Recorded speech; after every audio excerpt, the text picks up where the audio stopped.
మాజీ సీఎం జగన్ కు మంత్రి పయ్యావుల కేశవ్ కౌంటర్ ఇచ్చారు.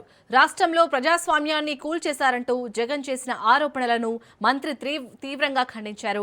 అసత్య ప్రచారాలు చేయడం, ప్రజలను తప్పుదోవ పట్టించడం వైసీపీకి పుట్టుకతోనే వచ్చిన అలవాటని మండిపడ్డారు.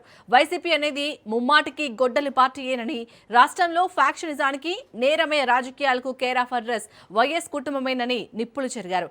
రాయలసీమలో ఫ్యాక్షన్ రాజకీయాలను ప్రవేశపెట్టింది, గ్రామాల్లో గ్రూపులను ప్రోత్సహించి గొడవలు చేసేది జగన్ తాత రాజిరెడ్డితోనే మొదలైందని పయ్యావుల కేశవ్ ధ్వజమెత్తారు.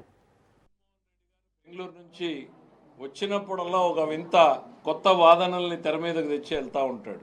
ఆ ముందు వారమో వచ్చాడు. నేను ఈ రాష్ట్రానికి అద్భుతమైనటువంటి అభివృద్ధి చేశాను, వ్యవస్థల్ని బలోపేతం చేశాను, నన్ను సన్మానించాల్సింది పోయి విమర్శిస్తున్నారని చెప్పాడు.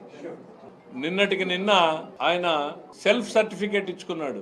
నా అంత మంచోడు ఈ రాష్ట్రంలోనే లేడు అనేటువంటిది సెల్ఫ్ సర్టిఫికేట్ ఇచ్చుకున్నాడు. తన వారసత్వం గురించి చెప్పుకున్నాడు. రాజారెడ్డి గారి దగ్గర నుంచి బాబాయ్ వరకు చనిపోయినప్పుడు చంద్రబాబు నాయుడు గారు అధికారంలో ఉన్నాడు అంటే ఆయనే కారణం అన్నట్టు చెప్పేటువంటి ప్రయత్నం చేశాడు. అంటే బాబాయ్ హత్య కేసులో ఏం జరిగింది అని ఈ రాష్ట్రంలో నిక్కరేసుకున్న కుర్రాడిని కూడా అడిగితే చెప్పేటువంటి పరిస్థితులు ఉన్నాయి. ఇట్లాంటి వాటిల్లో కూడా మీరు అసత్యాల్ని చెప్పేటువంటి ప్రయత్నం చేయడం అనేటువంటిది జీర్ణించుకోలేకపోతుంది. రాష్ట్ర రాజకీయాల్లో ఫ్యాక్షనిజం మొదలైంది వైఎస్ కుటుంబంతో. రాజకీయాలు నేరమయమైంది వైఎస్ కుటుంబంతో మొదలయ్యాయి. అంతకుముందు రాయలసీమలో ఫ్యాక్షనిజం ఉంది.